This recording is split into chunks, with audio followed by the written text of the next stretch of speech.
You're listening to Parasearch Radio. News, views and reviews from the world of the paranormal from across the UK and beyond. Find us on Facebook, Twitter and the World Wide Web.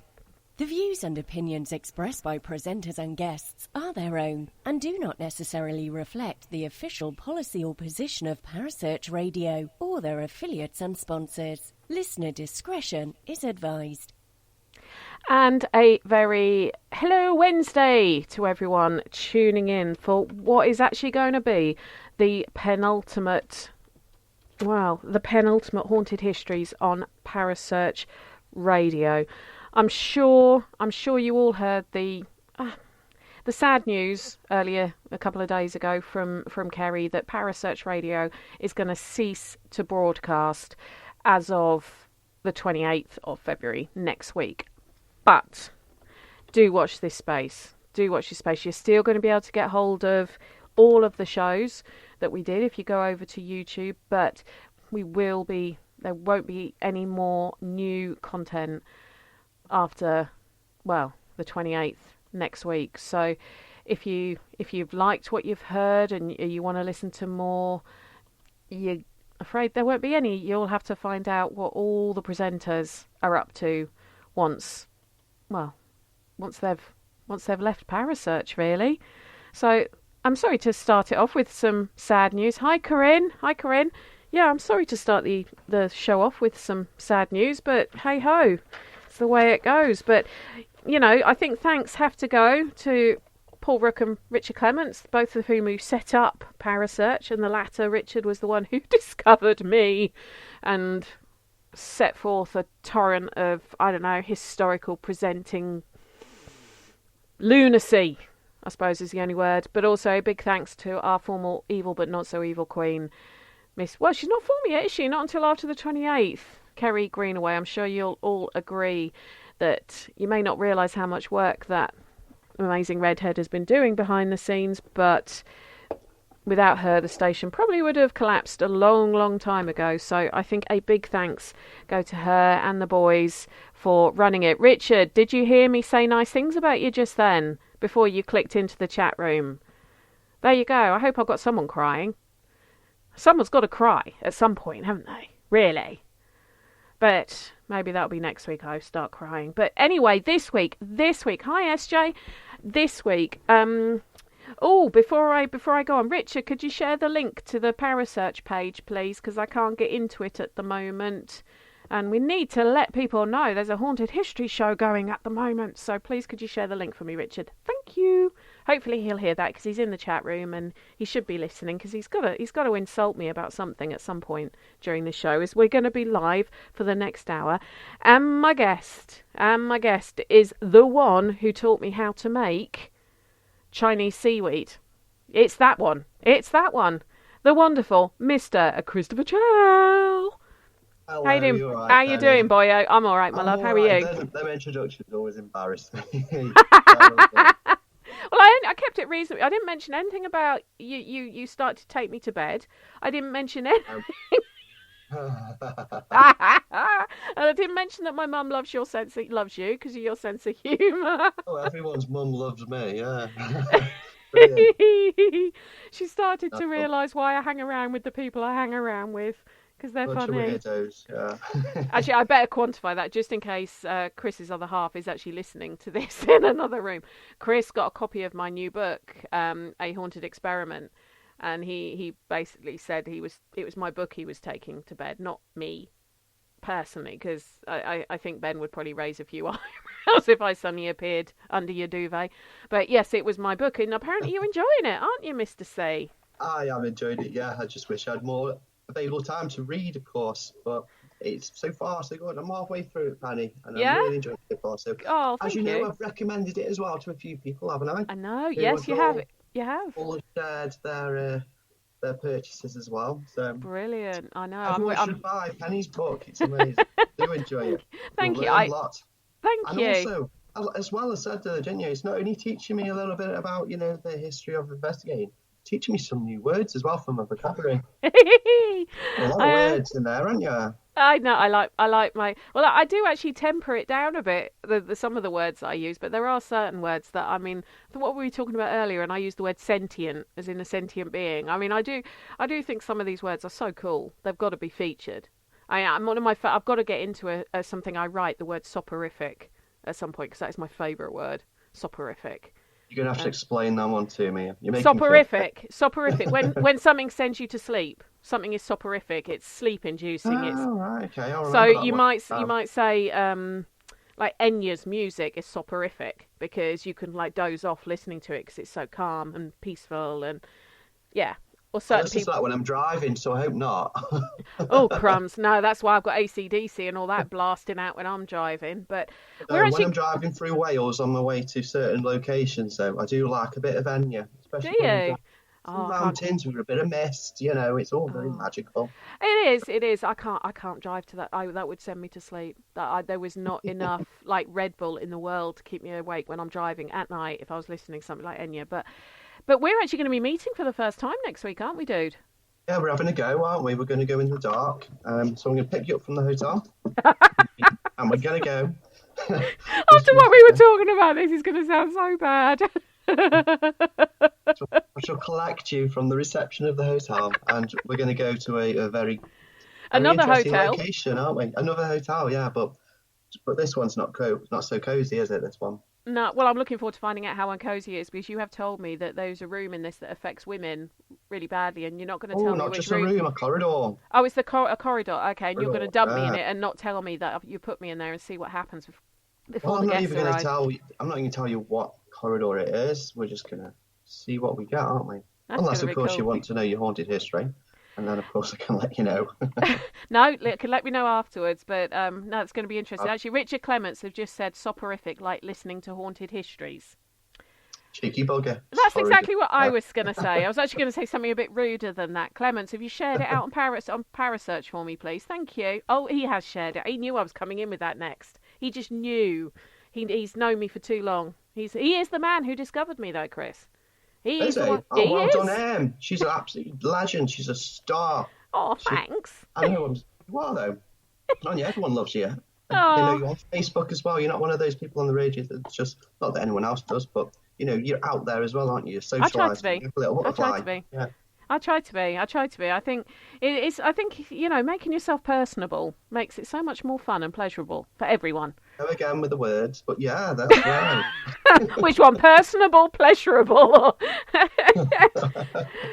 Oh, no, I love it. I love nothing more. And you know this. I mean, you've done it to me. You'll send me a message going, what do you know about this place? And then I end up writing blogs for you on things. So that... Yeah, I will say she just wrote me blogs and she's written one for me now, but I've not posted it up yet because... Is that the one on Harwich? That's the Harwich Readout one, isn't it? Yeah, that's going to go up very soon. I know it's late, but we're all busy, aren't we? Including yourself, and I'm because you're obviously very busy and you found time to write it, but it was going to go up tonight before I go to bed. Cool. It is. Well, I did notice. I can't post it though. No. So you can't because you're on Facebook. Well, you'll have to let me know then. Like Skype me when you've put it up, and I'll start sharing it out. Or get one of the team to share it for you. Well, I've only got another 18 hours, so I'm out of Facebook jail. So fine. I don't know. I don't think I've ever been in Facebook jail. I shared a meme or a meme, whatever you call it. Oh right, and that got you in. Yeah, Facebook. It wasn't even. I don't know what it was, but anyway, Facebook. Oh dear. Somebody's a bit sensitive. Somebody's a bit sensitive.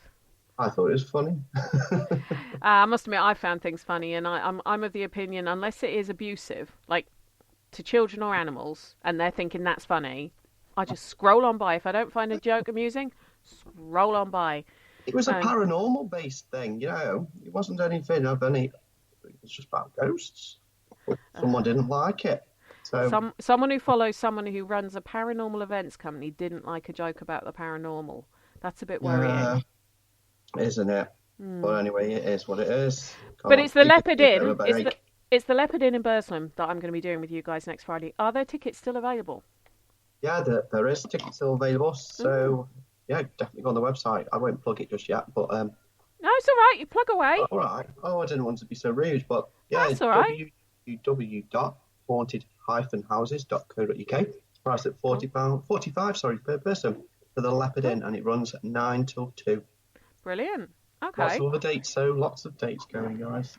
Yeah, cool. So I know we normally do this at the end, but hey, I'm just free running here. I'm just getting through everything as without being all morbid that this is the penultimate haunted histories on Parasearch.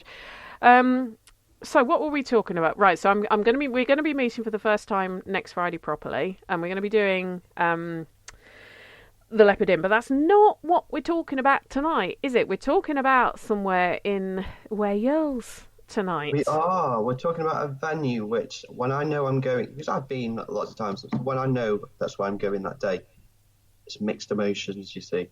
Because it's a long drive, Penny, from where I am. And it's long, winding roads and very small roads, so it takes a while to get there. So, but when you're there, it's unbelievable. It's worth it. I know you were supposed to do there the other week, weren't you? But you had to cancel it because of the storms. Cancel it because that Storm Kiara. I can never say that word. Kira. That one. Storm Kira. I had to cancel it, refund everyone. Apologise to the venue, who told me it was just a bit of wind, but I was like, it is what it is. But yeah, everyone was fine. Everyone's relocated to another date now. So. Well, the thing is, it's in Anglesey, isn't it? So it really is in Wales. It is. It's on the Anglesey, which you have to gain access across the bridge, don't you? So under heavy rain and wind conditions, those bridges close. So everyone would have been trapped on that island, in a stormy island. It actually flooded as well, by all accounts. So yeah, so we decided to cancel that event, which is the weekend before. Safety, really. It was probably a good idea because I was actually on the Sunday I was driving back because we'd been to Blackpool for the weekend, as I was saying to you, and we were driving back and the M62 had a new water feature. It had a lake on 2 lanes of the motorway. Wow. That closures it down a bit. Yeah, and one photo I posted, I think, on Facebook, I think it was Richard Estep made the smart up because Wayne, my husband Wayne, he prefers to drive. He's not great at navigating. He's not good at it. And so we I'm a good driver, but I'm quite happy to navigate. Keeps him happy. So he always offers to drive. And that's fine. I do offer. And at one point, I can't remember which road I think we ended up on the A1. And the weather was so bad. I took a photo as we were down to about 20 miles an hour. That's how bad it was. I took a photo, and when I posted it, Richard Estep said, "You never told me that Wayne was a U-boat commander," because it honestly looked like we were underwater. The rain was so heavy. But the thing was, my husband, being a bit of a lunatic, was laughing. He thought it was hysterically funny that he couldn't see where he was going. The same for us. We were going to the village in Nottingham, and we had a couple running that night. But yeah, it was awful weather, wasn't it? So I think it was justified to close that event down. I think so. But you go there quite a lot. You know the venue. And now Beaumaris as a place, it's got so much there for a tiny place. It's got a big castle for one. Yeah. An old courthouse. Which is over 400 years old, the courthouse. It is, yeah. And I was actually on Beaumaris just on holiday, a little camping trip, probably about, 10 years ago. And we were just wandering around Beaumaris. Took a couple of back streets, because we like to go off the beaten track. And we just come across the venue then. And it was shut because it was like winter, but we didn't get to go in. But we knew of the venue there and then, so that's obviously, we kept that at the forefront to starting the investigations and the events. That's a venue that we always wanted to get into. It just happened as well that Most Haunted happened to call in as well, so we knew that potentially could have been something there.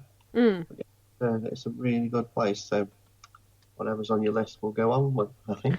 Yeah, no, I mean it, but I just find it amazing that for such a small place. And by the way, hi James, thank you for joining us tonight. So just say hello to people in the chat room.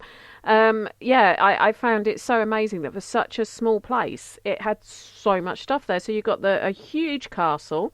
You've got, which they actually believe that some of the stone from the castle was used to build the new jail, as I call it, the 1829 Victorian jail. You've got the courthouse, which is over 400 years old.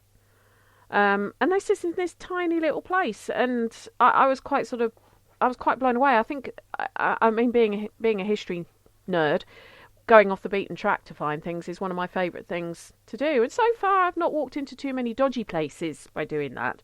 But you never know what you're going to find. But so you've got this tiny little place that's got this huge castle. it's got this amazing, actually, the photos of the courthouse, it doesn't look that sort of... It's not, if you're going to... Well, domineering. Domineering. No, you know how courthouses sometimes look very sort of scary and... It's like a little cottage. Yeah. To be honest. And it's really... Unlike the jail with its, high walls all around it with very small little streets running along the side. That's very intimidating. Yeah, the courthouse, it's just like a little cottage. You'd miss it, wouldn't you, if you knew what you were. Yeah, not that I've ever seen, but I was looking at the photos of it as I was researching for this show, and I was thinking, doesn't look, if I was being led in there in sort of handcuffs, I'd be thinking, oh great, Mum's going to cook me dinner. It's like it's not, but then the courtroom itself, the pictures of that, it does look a little bit more intimidating. But the building itself, when you go to the actual jail, now the jail, for anyone who wants to know the facts, was actually built in 1829, and it was actually one of the designers was a chap by the name of Hansom. Not handsome as in attractive, handsome as in Hansom, as in the cabs, hansom cabs. Did you know he also built the hotel, which is just around the corner as well, straight after the jail? No, I didn't know that. I know that because the hotel have been in contact with me to see if we want to work in unison as a dinner, then to go to the ghost hunt, and then back to their hotel, like a little package. That sounds a nice idea. So we might be looking into that, as a little... but then we could even, I don't know, because if people are already there, we can potentially do a little bit of the courthouse, because we can get access to that as well. You could do a whole weekend, to be honest, because the travelling to get there. I mean, if I was going to travel to Anglesey, I wouldn't want to go just for 36 hours. I'd want to go, say, on the Friday and come back on the Sunday, because as you say, you're actually closer to it than I am, but it's a long way. It's a destination place, definitely. I'd just go. So that would be quite a good one. In the morning. Yeah, that would be. You might have to supply people with Red Bull and Haribo on the second night as part of the deal. I'll cost it in. Yeah. So here we've got this prison built in 1829, and it was expanded in 1867. Now, I was sort of reading this and sort of expanded to include 30 inmates. And I was thinking, looking at the size of some of the prisons I've talked about, 30. It was expanded to include 30. Corinne in the chat room has just said, "Go, Chris Chell, on your history knowledge." Oh, wow. He's been hanging around with me too much, Corinne. I am particularly fond of this location, so, I do like to know a little bit about it. Yeah. I like to think I've had a bit of an influence on you, though, Chris. Oh, massively. In fact, I didn't even know history existed until I met you. And that itself is history, our meeting. So they built this jail. They expanded it to include 30 inmates in 1867. But then in 1878, it became a police station. And this is the thing. Sorry, I'll let you finish. That's all right. And it was actually where the air raid siren. Now, the some of the facts I was reading, it was saying, even the World War II air raid siren was based there during the Second World War. Well, that doesn't surprise me that the police station had the air raid siren, because the police would have been the authority. They would have got the call through saying, sound the siren. That didn't surprise me too much. But also the fact it was a children's clinic. Yeah, and that surprises a lot of people. So when we go there, people always report, like medium psychics, that, are spiritual, not like children into spirits as much, but it's more residual. And they're always quite surprised by that. And people forget that location had 3 uses. They go in there because it's set up as a jail, and obviously as a team we don't go in and put subjection to people's heads. People only assume from what they see. We don't tell them it was a police station or it was a children's clinic, and we see what they got, and then obviously we release all that information at the end. So it's absolutely amazing how people just assume when you're calling out and you're saying, was there a prisoner here, or were you a guard? People totally ignore the fact that it could have been a policeman. The policeman's family lived in there, It wasn't just his wife, everything. But me, this is one of the things with history that I try and sort of emphasise to people. It's like, don't assume the first thing that you can think of. And one of the other things I noticed is the fact that it became a museum over 40 years ago, 46 years ago to be precise. And it has on average 30,000 visitors a year. So if you think of all those different energies traipsing through it every single year for 45 years, who knows what they might have brought in with them as well. Exactly. Yeah. I mean, we go in, we take in fear, let's say, because it's quite a scary looking building. Let's be totally honest about this. You know, it's not a warm and cozy environment. Stone cold, you know, and it is a cold venue as well. Is it? Even in the summer, it just does not warm up at all. Yeah, so all the energies that it's a frightful place. I think it was designed to, you know, put fear into the heart of people as well. I don't think it was designed to be cozy, which is amazing that it then became a child's clinic. It just doesn't have that warm fuzzy feel that you'd expect. No. I mean, I guess it was a solid building. It would have been laid out quite well for that, but it's not where I would have expected. You know, if someone had said to me from the 1950s, your child's ill, bring them to the old prison, I think I'd have probably been like, it's all right, thanks. We'll do your treatment now in the condemned man's cell. Yeah. Or the dark cell. That's a creepy place. Yeah. Now, when we'll go back to when it was a prison, because that's probably the era that most people are most interested in, if we're honest. Of course. Yeah, everyone loves a prison. Everyone loves a prison. Everyone loves an asylum, and everyone loves a workhouse. Is what I've sort of found doing this show. I understand that, especially the Victorian era. They fascinate me too. Hence, not my next book I'm working on, but the one after that is going to be on workhouses, and I'm actually going to be doing a talk on haunted workhouses at Karen Frey's Supernatural Fair event in Evesham in March. So, you know, I'm a bit of a workhouse junkie in that respect, sort of Victorian workhouses anyway. But the prison side is what fascinates people. Now, everyone looks at these Victorian prisons, and this was both a jail and a house of correction. Now, I'm going to put you on the spot here, Chris. Do you know the difference? The difference between a jail and a house of correction?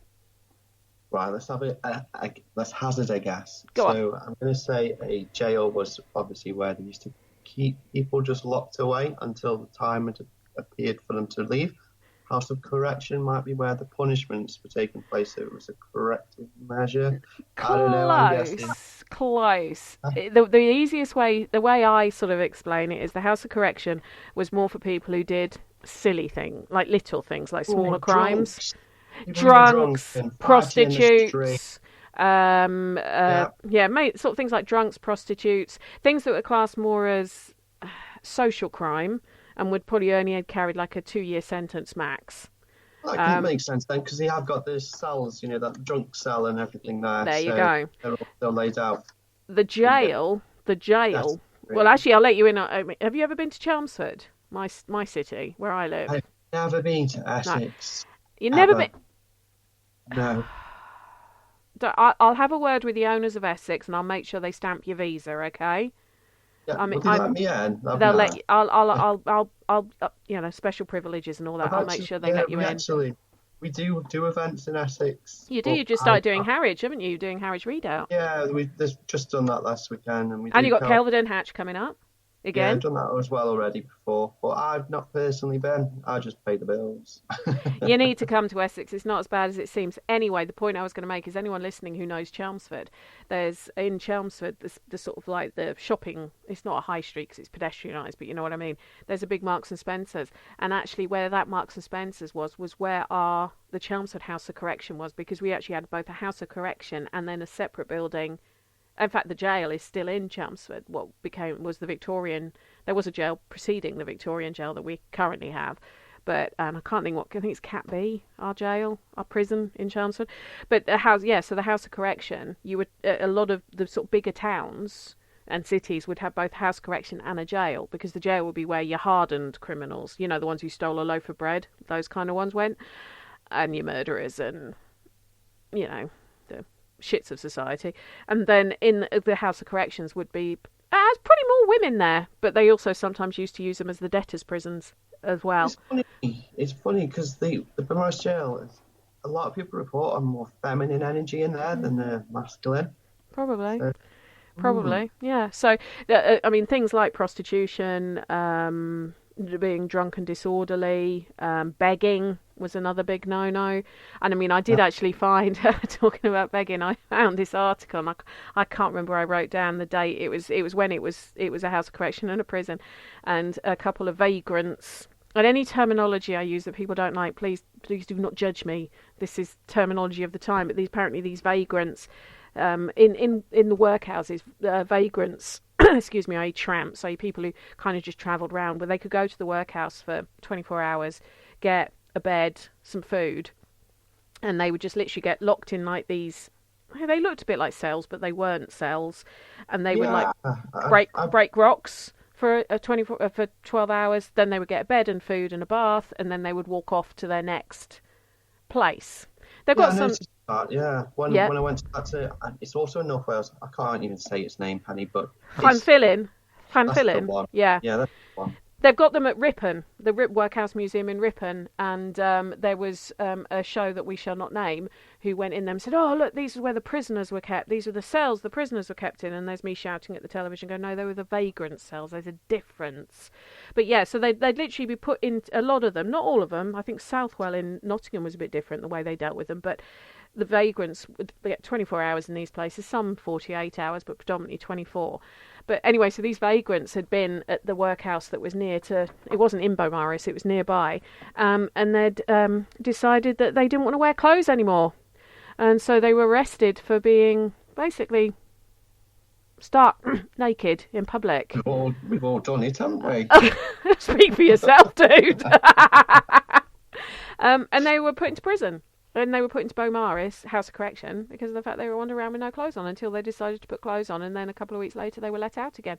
So that was the kind of thing that the House of Correction would have dealt with, whereas the jail would have been your thieves, your murderers, rapists, although rape wasn't actually that frowned upon back then for whatever reason. But those were the kind of ones that went there. That's kind of the difference between a House of Correction and a jail. There you go, a little history lesson for you. Oh, every day's school day. I do my best. But it's probably what I tend to find, and I found it when at Bodmin Jail as well, is people go in there and they assume loads of people died there. Like loads of people were executed there and hanged and everything else. Do I ever get people with that sort of misconception at Beaumaris, because of the fact it does look quite dark? It is made up as a museum to look quite atmospheric. You've got the condemned man cell, haven't you? And then you've got obviously the walk, and a long walk, and then a doorway, and that's where the scaffolding used to be. So yeah, and there is obviously some markers along. Well, it's actually a nail in the wall just to signify where some bodies may be. But yeah, a lot of people ask the question, and we always say to them, let's call out, let's find out. We'll always get the answers obviously at some stage, but not right away, of course. But yeah, there has been, hasn't there? Well, there has, but this is what's quite surprising, because most people would assume there was more. But in the 50 years that it was a prison, or 49 years, but 49, 50 years it was a prison, only 2 people were ever hanged. Yeah, there. They were. And the first was in 1830, and this one kind of his surname was Griffith, so Mr. William Griffith, wasn't it? Yeah, and my eldest son's name's William, so this kind of when I look at these names, I'm thinking that's a bit close. But yeah, William Griffith. Now he was hanged in 1830, but what was interesting about him was he was hanged for the attempted murder, rather than the actual murder. Yeah, of his wife, wasn't it? Of his wife, yeah. But I was actually reading what he did to her, and I actually think he should have been executed for what he did, because he was a hair's breadth away from actually killing her. Have you read what he actually did to her? What he did to his wife?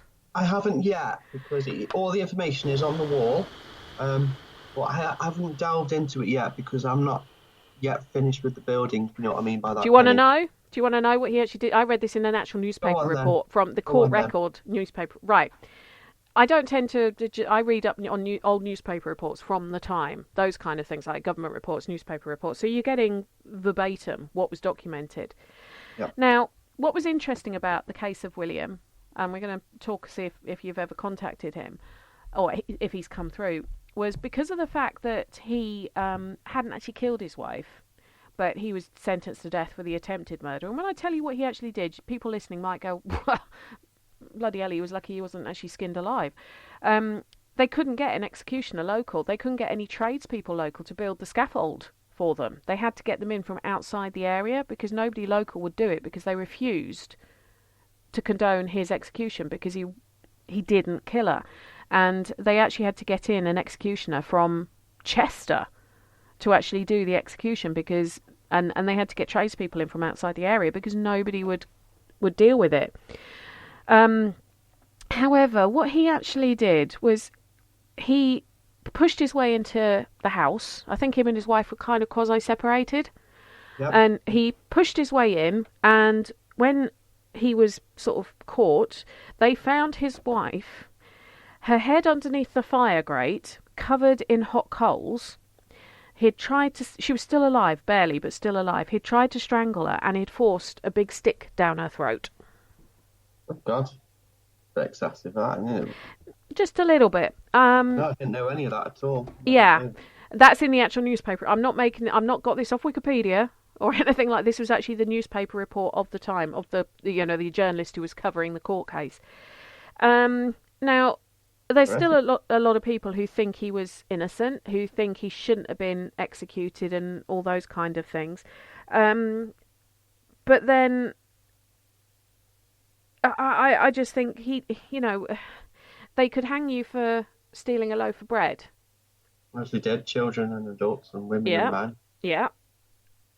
Why couldn't you hang someone for putting someone's head under and covering it with hot coals and shoving a stick down their throat? To me, that's worse than stealing a loaf of bread. Yeah, I'd say it is. I don't disagree with that.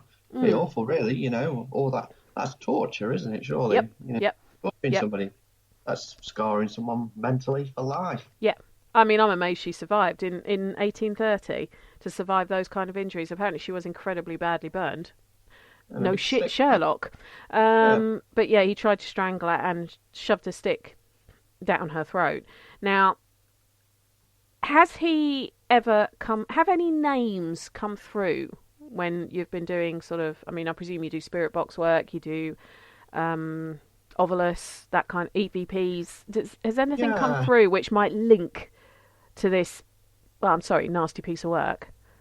I can't say myself personally. My other half is nodding behind me here. Oh, is he? Come in, Ben. Come and join the party. Says no, he's shy. He's shyer than I am. But yeah, so come on. Tell me. Whatever in his sense. Anyway, yeah, so he's come across it, hasn't he, Ben? In what way? Speak up. Oh, he's gone all shy, and he won't speak to us. Oh, Ben, you disappoint me. Because I just spank him on Friday. I will. Tell him to be very scared. I've been working out. He's laughing, isn't he? I hope he's laughing. Yeah, he's smiling to himself as he's got his drink. But the thing is with this chap William, when he realised he was genuinely being executed, he actually barricaded himself in the condemned man's cell, didn't he? And they had to break the door down. You could literally got dragged to his death. Let's say he turned into a big coward. He was quivering. He really did not want to die. No. Funny that bullies turning into cowards when they're finally confronted. Yeah, because we pick up on all the emotion in that room. Definitely, there's whether it's William, we can't say because it's a very emotive room. But it's just got different energies in there. But that's not to say every time you go in, Penny. Sometimes it's got a really cozy feeling in there. Because there is a little fireplace, and it's got a little bed and a little toilet in there. It's not what you'd say an uncomfortable room. Well, the amazing thing about Beaumaris is it was quite revolutionary as a jail, because it was one of the first. It's still got the old treadmill hasn't it? And by treadmill, I don't mean the thing I used in the gym. Yeah, they actually said, well, rather than just have men walking on this treadmill for no reason whatsoever, let's use it for a purpose. And they connected it to the water supply, so it would have water going through the whole jail, which was pretty revolutionary for the time. But this William, no, I just wonder if he's still sort of protesting that he's been done unfairly done over. And it's not to say he isn't. I mean, we get activity in there quite a lot. You know, we do get, especially on call outs. You know, we're sitting quietly, so you can get. We've had quite a few things. You know, like weird noises in the corridor when we sometimes run it with small groups. It's because of the location. Yeah, it's not always a big sellout. You know, so sometimes it's just enough guests just to run one vigil group. You know, like 8 that's people. nice. Yeah. So yeah, and you hear like to calling out, you know, taps and bangs. We have heard like some metal on metal as well. You know, it's like someone's ring tapping on a, what's the word? As you go down the stairs, the railing. And yeah, we've heard noises like that and sighs and growls they've been come across, and obviously with the spirit box as well, you wouldn't say there's anything definitive, and a lot of it could be, audio pareidolia, but there's not any physical name of William that I'm aware of. But you have to bear in mind, I don't go to each and every one of them. Yeah, so yeah. The others, whereas I said Ben behind me is nodding because he can take that, but he won't join us here at the desk. And then it was 30 years, well, actually 32 years until the next. Now, I'd say that William was executed. He was hanged on the 15th of September, 1830. Then 32 years later was the only other hanging that the prison saw, and that was of a chap by the name of Richard Rowlands. Now, right, the myth that's associated with Richard is to do with the church clock. Yeah, that's isn't right. it? It is, yeah. Yes. Now, Richard, it's a funny one, this, because when you look at the cases, I mean, for Williams, to me, it's pretty cut and dry. He did it. There was witnesses to say he pushed his way in. The next thing, his wife is found with her. And there's no way she could have done those injuries to herself. They weren't self-inflicted. He assaulted her. There's witnesses. But with Richard, he was meant to be a bit of a bad boy. And he was widowed, and I believe his first wife died in 1858. And he remarried the daughter of a local farmer who didn't like him, who didn't want him actually with his daughter, but kind of relented. And this chap, Richard Williams, obviously we're in Wales, there's a lot of Williams and Griffiths and Morgans and all of that. He was found... Basically, he'd said to them, well, you can stay here, but you've got to leave. I think it was the 1st of November, All Saints' Day or whatever it's called, on the 1st of November. He was found about 2 days beforehand, bludgeoned to death, basically, in a ditch. And Richard was kind of seen as being the main culprit, suspect. He was out that night, and he was quite quickly arrested because everyone knew that he had beef with his father-in-law. And... from what I can tell from what I was reading, the evidence is quite... Well, it's not really evidence. It's very sort of... he said, she said. It wouldn't hold in a court of law now, put it that way. And he was sentenced to death for murder. Pretty cut and dry. The interesting thing is, there's still... I was reading some more recent reports, and there's still reports now saying that he was innocent. However, there was one new person who wrote into one of the newspapers at the time who said he was as bad as people like Nero and Caligula in how he'd torture small animals when he was a child. He was always a wrong un. They did the right thing executing him, blah, blah, blah. Even sort of back in the 1800s, there was a real difference of opinion about this guy. What I found interesting, though, was the documentation of his death. What was happening was apparently his wife was there with their I think it was her stepchildren or his stepchildren, I'm not sure which it was, and apparently she was still begging them to let him go, saying and he maintained his innocence the whole way through, and she was in floods of tears, and the kids were hugging him and she was hugging him. Now, if she genuinely thought he killed her dad, she wouldn't be there.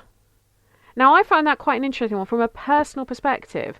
If she thought he'd killed her dad, and it starts to make me wonder what her dad was actually like as a person, whether he was the kind of person that would just rile people up constantly, big I am farmer. He was in his early 70s, which for 1860s was quite old, but he had quite a lot of land.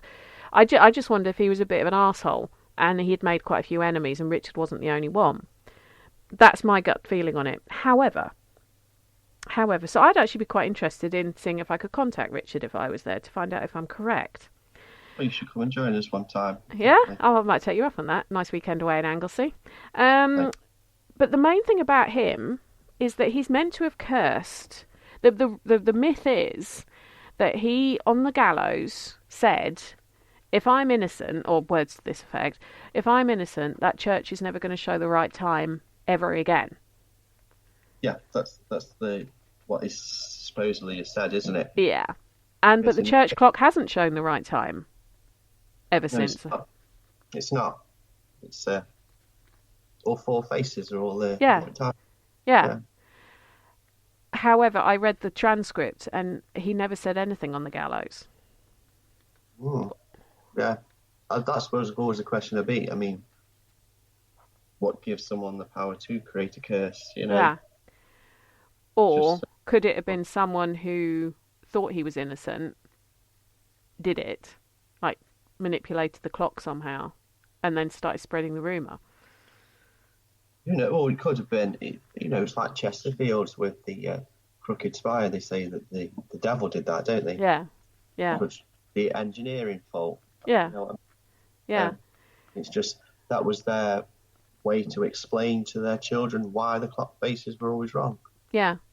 The boogeyman sort of thing. So, what do you think about Richard? Do you think he killed his father-in-law? Myself? It's very difficult. Potentially, no. Maybe, yeah. I mean, a lot of the clues, obviously, with him protesting.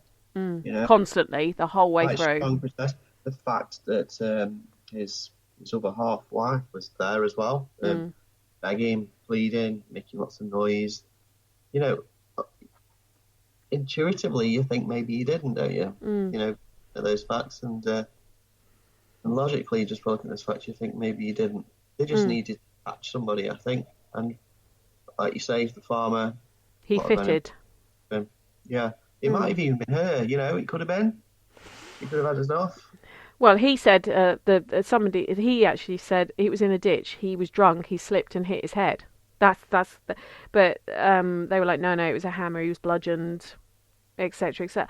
I just wonder, I mean, I that's what makes me think that, you know, you were just saying about the condemned man's cell sometimes has quite a nice cosy feel to it. I wonder if it was someone, I mean, in theory, it should only ever have been occupied twice, really, if it was proper condemned man's cell, because only 2 men were ever condemned and taken on, you know, on the death march. Unless it's like overflow. Yeah, that's what I was going to say, or people waiting to be transported, because I know that was what they predominantly did with prisoners, is rather than actually execute them in Beaumaris, they would transport them to Australia and stuff. But I just wonder if that was Richard sort of sitting there, sort of almost accepting of what was going to happen, but knowing that he did nothing wrong, and that because apparently he had quite a lot of meetings with the church pastor. And I just wonder if that could be the content feeling that you get, that he knew that he'd done nothing wrong. He knew he'd done nothing wrong, and he'd be all right on the night. Yeah, yeah, definitely. I think so. Well, you never can tell. He's like you say. It's just, I might when I'm there next on the 25th of April. I might actually sitting there for a good while. See what comes up, you know. Yeah. So I get opportunities to break away sometimes from groups. So. Yeah. No, I just get this. I'll say, William Griffith. I think he was a bully and a coward. That's my gut feeling on him. But Richard, I think he probably was a bit of a rough un, but I don't think he did it. I think he was unfairly. Yeah, because he had the character, perhaps. He had on it, you know what I mean? He was guilty, and whether you could have probably given them the suspect, and another suspect say, yeah, I did it. They'd still have thought he'd coerced them or something. But they're the only 2 hangings that Beaumaris has ever actually seen, which, considering the setup, is quite interesting.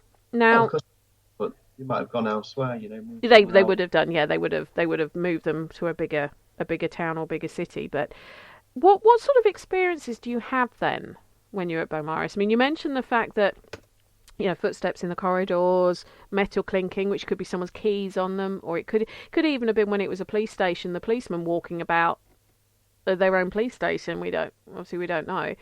The fact that the condemned man's cell can sometimes feel quite annoyed, sometimes feel quite comfortable. What are some of the other sort of common things that people have experienced when they've been there with you? A lot of things have happened there. I mean, as I mentioned before, picking up with children is quite common in that. Children energies. The whipping room is an interesting area. We tend to get a lot of K2 activity, EMF, and temperature changes within that space. Also calling out without equipment, back to basics I like to do in there as well. We get people who've left there feeling physically sick quite often in that space. And it's interesting because I go in time and time again with different groups of people, and there's the same kind of thing. It tends to pick on a female, the feeling, as we have to leave that. And that's in the whipping room? That's the whipping room, which is right next door to the treadmill. Mm-hmm. I can feel there. I've got an answer to why that might be. Well, why? Did you know that Beaumaris was requisitioned as a prison for deserters from the Royal Navy in the 1800s? No, I didn't know that. Yeah, the Royal Navy actually asked to have it as one of their formal deserter prisons in the 1800s. One of its uses was to hold deserters. Now, deserters probably would have been whipped. They would have also been Navy, so they would probably have been quite weird towards women, shall we say? I know what you mean, yeah. Yeah. That could be the reason. But yes, it was used as a deserters' prison in the 1800s. I found a government report where the Navy were specifically mentioning that's what they wanted to use it for and to get permission.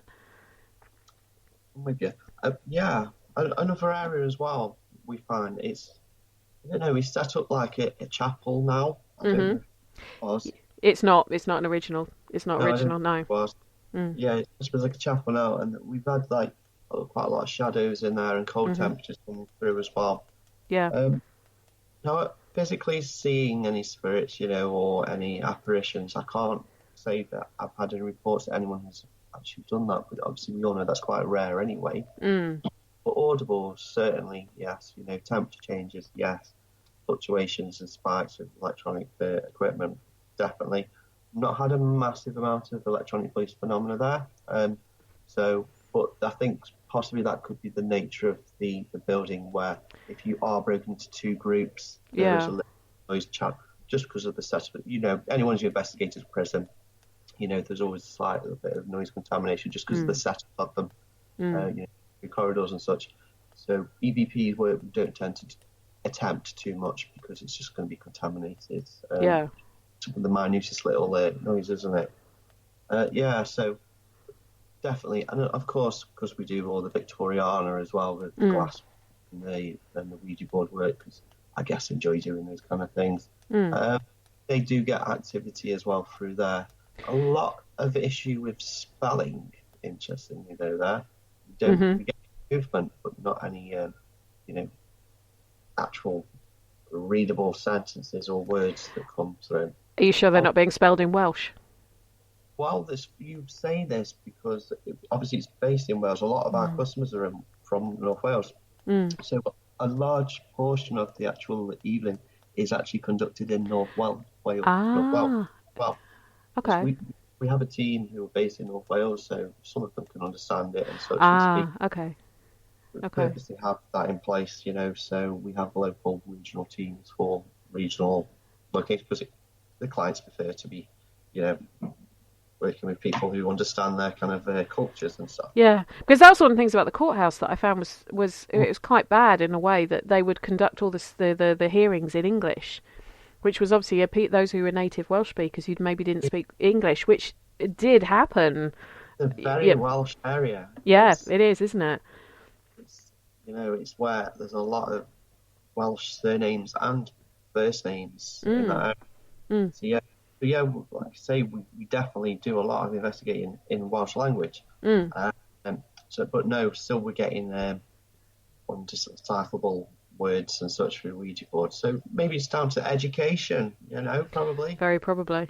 Very probably. It wouldn't, I mean, so if you're looking at education from, if they were prisoners there, say from, I don't know, 1829 to about 1845, they possibly didn't even have an education. They would have been geared up to work in the farms, to work in the pits. It wasn't important then, because it was pretty much farm work and fishing. Yeah, and there was no laws at that point really to force. It wasn't until the very late 1800s that there was real strict laws put in place for education for children.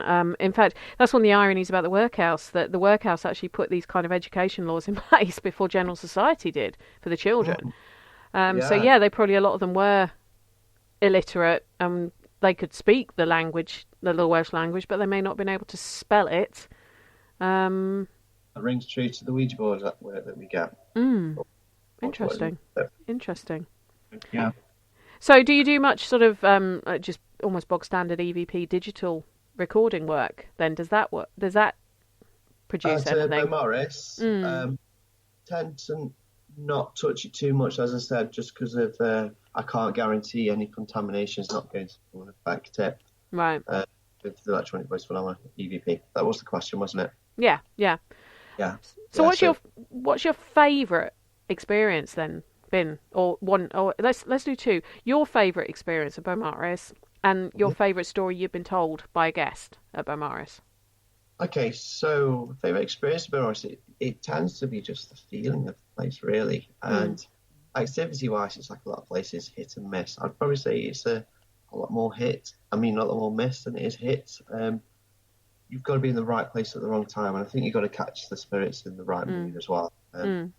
Also, it depends who you're with, because when I'm with certain people with a lot of, very good at the Welsh language, that does get going, it does. But I don't get to fully understand what's being said, of course. So I'd say my favourite thing is obviously just the atmosphere of the place, really, rather than the activity of experience there. Now, there is there, definitely, but it's not overwhelmingly, if you know what I mean, at the moment. So keep going back. It seems like everyone else gets it, gets all the information, gets all the good stuff. But me, when I go there, I don't think the spirits like me, actually, at Beaumaris Jail. Maybe it is because you're English. Maybe it is because you're English. Yeah, I mean, you hear about all these other guests, like they've been growled at, they've been touched, it's quite common. Yeah. Cold temperatures, all going on.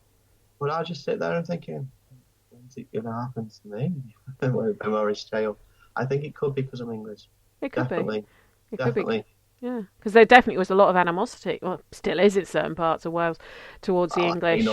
I say nothing. I know what it's like on rugby. I know what it's like on rugby day when we're playing Wales. I've never encountered it at all. No, I do. The only time I ever encountered it, and I'm quite a friendly person. I talk to everyone. I think everyone's fascinating. Places like Cardiff and sort of southern Wales, I never encountered it. But it was we were in Snowdonia. It's awful. I can't say it, but in case who's listening. I mean, it's a beautiful place. It's anyone who's from Snowdonia, who's Welsh, who lives in that. You live in one of the most beautiful parts of the country I've ever. It took my breath away when we drove through it. That's why you play Enya, sorry. Yes, I can see. Yeah, it is. It genuinely I made my husband pull the car over so I could just look at the scenery because it was just so beautiful. But the only people that would speak to us when they heard us speak and that we had an English accent were money. Yeah.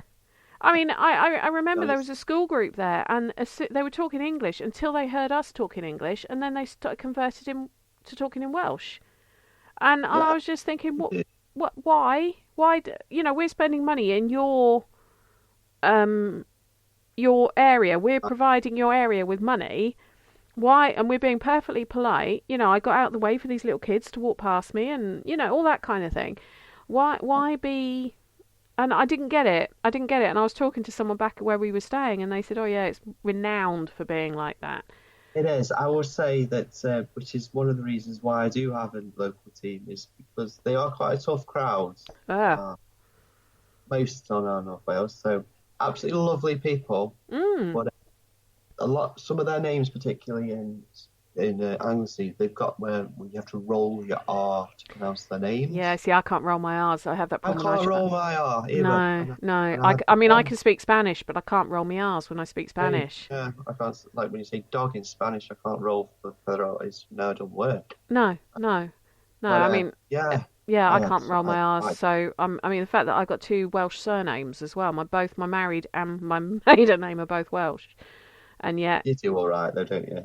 You get by. I get by. I just smile sweetly. But yeah, it's a stunning area. But I do wonder if that's why you don't get in, because and also some of the judges that would have been brought in would have been English, so there would have been that animosity. Oh yeah, towards the English as well. You get all the reports from all the other, all the Welsh girls running the groups. They're like, it's been really good. Got loads, and I sit there going, they've all run away from me. So the trick is to change your name to something Welsh, to talk in a Welsh accent, and to wear a Wales rugby shirt, and you should be okay. We've got a Wales mascot. His name's Rory. He's a little dragon with our uniform. He wears it. Yeah. And we've got a Welsh flag that we take with us as well, just to drill into the people that were a local team to Wales. And it's still no.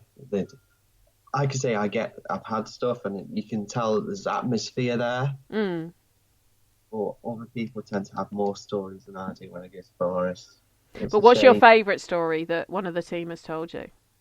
Favourite story? Because there's been so many, and they all merge into one, of course. But one interesting one was when they were in the dark room, which is as you imagine, it's a room with no windows, and I think it's 2 or 3 doors to get into there. So you lock one set, then the next set, then the next set. So you're proper isolated. And we had guests in there once with the other group, and they all come running out screaming. I was like, "What's up?" And, they got growled at. Someone got touched, and adamant that happened to them. Quite scared for the rest of the evening. So they had a really good time with that, and they physically hearing the growl and one of the girls being grabbed. But again, not so much luck for me. But do you really want some scabby prisoner grabbing you though? I wouldn't mind. Oh no, we'll get told off for laughing. Oh, sorry. Yeah, no, yeah, okay. Whatever floats your boat, Chris. Well, no, what I mean is, it's paranormal activity, isn't it? As I don't know how you're taking it, but yeah, I wouldn't mind because it's something, isn't it? No, well, I was going to say, I want like some poor, misunderstood, tanned, muscly farm labourer who's been put in there who's like 25 grabbing me, rather than some scabby 60-year-old, smelly. That's what I was meaning. Bread stealer, yeah. I mean. Yeah. I've got standards. Even if I'm being grabbed by a ghost, I've still got standards. Oh, if you can't see what they're invisible. True. But farm labourers, strong hands, muscles, tanned because they're outside all the time. Definitely, it's a fantastic location. It really is. It's the atmosphere and the activity. If you happen to be liked by the spirits, it's a really good place to go. And the journey there as well is just beautiful. Actually, just thinking about it, do you find that women get more interaction, regardless of where they're from, than men? I can't say I've consciously picked up on that at that particular location. Okay. Some locations I can say yes to that too. All right. Where? The Leopard, of course, where we're going to be going. Yeah. Notice it there. Well, it's one of those venues where we take all the men out of the room to get some activity.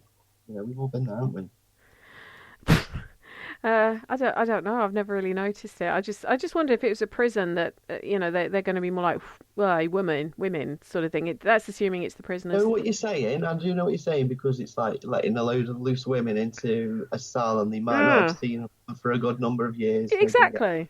I know exactly what you're saying, and there are locations where that can be, and we have tried that, by asking the girls to be a little bit flirtatious with the spirits.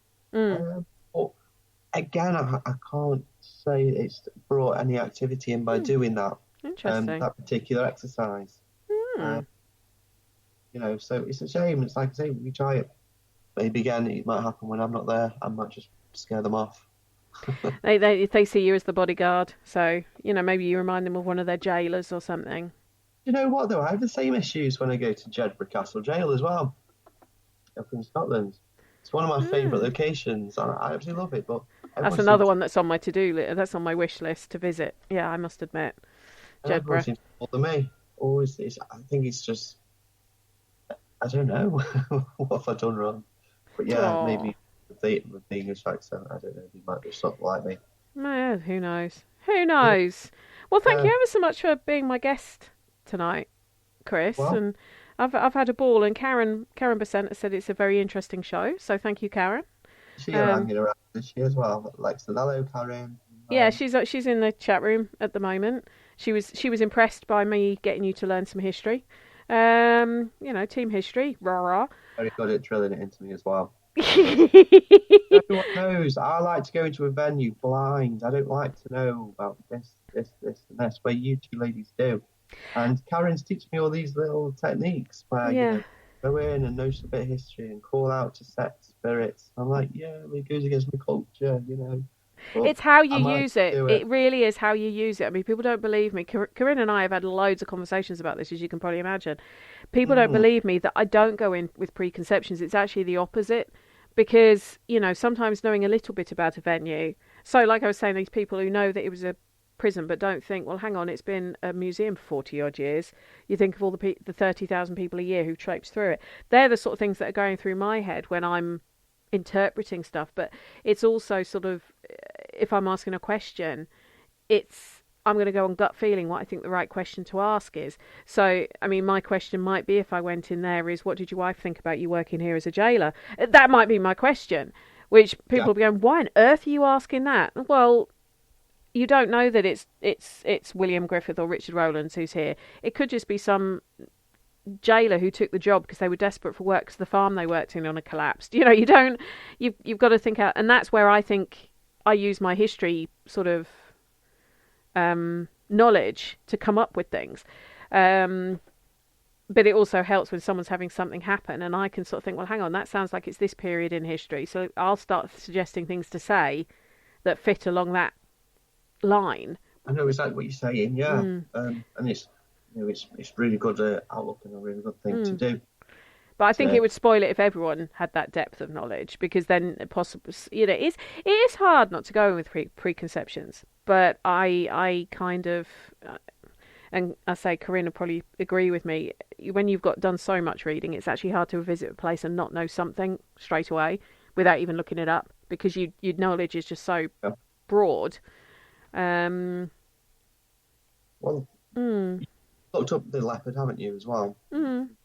But I've kind of tried to forget a lot of that, ready for when we visit. And that's the other thing, because I do so many shows, I don't always remember everything. This is the same thing with myself. I do that many venues, events. We do like 250 a year. I don't do all of those, but it's difficult, isn't it? But I love it. I love it. I love having something new to learn every sort of week, every other week. It stops me from getting bored. And being disruptive. So what have you got coming up then? What things are you really looking forward to this year, event wise? I've just done Caldecott Castle again after a 3-year break. I absolutely love that place, and that was amazing. So that was really good, actually. Caldecott Castle wasn't so active for us again, but it has been in the past. But I'm looking forward to my Ghosts, Myths and Legends weekend. I am in March, United States. So we're in the Peak District, and we're doing all the workshops. I'm doing a lot of cooking as well. We're doing an off-site ghost hunt or investigation at Fort Green Hall, and we're going to now we're going into an old I call it a pagan temple, but it's actually a natural crevice in the rock. Okay. And it was the temple. Pagan worship. There was also a big massacre there as well of the pagans. Wow. Brought out, and it's also supposedly the legend, which is called the Green. That's about him. You've heard of the Green Knight, Saint Gawain and the Green Knight, the old poem, one of the old medieval poems. Right. There's actually a film coming out very soon called The Green Knight, and that's coming out in the summer this year. Okay. That's based on the legend, which I'm going to be taking my guest into, so deep into the forest. And are there tickets still available for this? I've got 1 bedroom left. Okay. And Mr. Carl Hutchins is coming along as well for the second time. So he was like this year. And Samantha as well from PHS. Yeah, cool. Yeah. Cool. Yeah, well, apart from that, lots of other things, exciting little things going on. Brilliant. Fantastic. Well, we're going to have to get you into Essex. You're going to have to come to one of the Kelvin and Hatch ones that I've said I'll come and help out at. Well, I've actually got to work the next 2 because I love the Alston. What, the next 2 Kelvin and Hatch ones? Yeah. Oh, you'll see me then, because you already asked me if I could come along to them, as it's only up the road. I think it's July my next time I'm in. So. I think so, yeah. It is, yeah, July. So there you go. We'll get you to Essex. I'll get your visa sorted. Don't worry. 3rd of July. That's it. Yeah, because I remember when you said it, I was thinking, if it's the end of July, I won't be able to make it. But I'm sure it's in my calendar somewhere. I'm a bit like that. I look up things a month in like, what am I doing this month? Okay, factor that in. But yeah, I'd already said I'd come along and help out at that one. So yeah, you'll be amazing there, and you can show me around Essex. Well, the underground Essex, of course. Yeah. Fascinating place. Have you ever been to Kelvin and Hatch? You've never been to Kelvin and Hatch either? No, I just paid the bills. It's an interesting one. Generator there that makes people jump. We'll talk about it off air, Chris. It's a fascinating place. It's definitely a fascinating place. Well, thank you ever so much for being my wonderful guest tonight on my penultimate Haunted History show for Parasearch. It's an absolute pleasure. I always love coming on. Thank you, my love. It's November, so it's good to be back. Well, I'm sure I'll be calling you with whatever I end up doing, because I can't see that I'm going to stop podcasting, because, hey, I enjoy it. So and it seems like you guys listening quite enjoy it as well. But, so sadly, this is the penultimate one for Parasearch. So I will say goodbye to Chris. Thank you very much, Chris. Well, I just say my farewells to people. If you do want to catch up with what Haunted Houses events are doing, they've got a Facebook page, they've got the website. Go and check them out. Check out their events. They are probably, one of the top 3 companies in the UK doing this kind of thing. And as you can tell by Chris, they're a good laugh and they know their stuff. And they've got events all over the country. The mileage they must put on their cars to keep you guys happy and everything else. And he's laughing in the background. Yes. So I'm going to say farewell now. Next week will be my last Haunted History, or the last Haunted History show for Parasearch. So, if you want to come into the chat room and say goodbye next week, please do, because it is going to be live. And I'm going to have not 1, not 2, possibly 3 guests, and I can tell you that 2 of those will be Dave Gibb and Wes Coleman, our friend Wes, the correctional officer from Canada, and we're going to be talking about Moundsville Prison in America. It should be a very good, and we might have a special guest popping in as well. But on that note, I'm going to wish you all goodbye. Thank you ever so much for listening to tonight's Haunted Histories on Parasearch Radio. And you know what I say? I say have a good evening, sleep tight, and don't worry too much about things that go bump in the night. Thank you for listening. Don't forget to join us for more shows throughout the week. Find us on Facebook, Twitter, and the World Wide Web to keep up to date with all the shows right here on Parasearch Radio.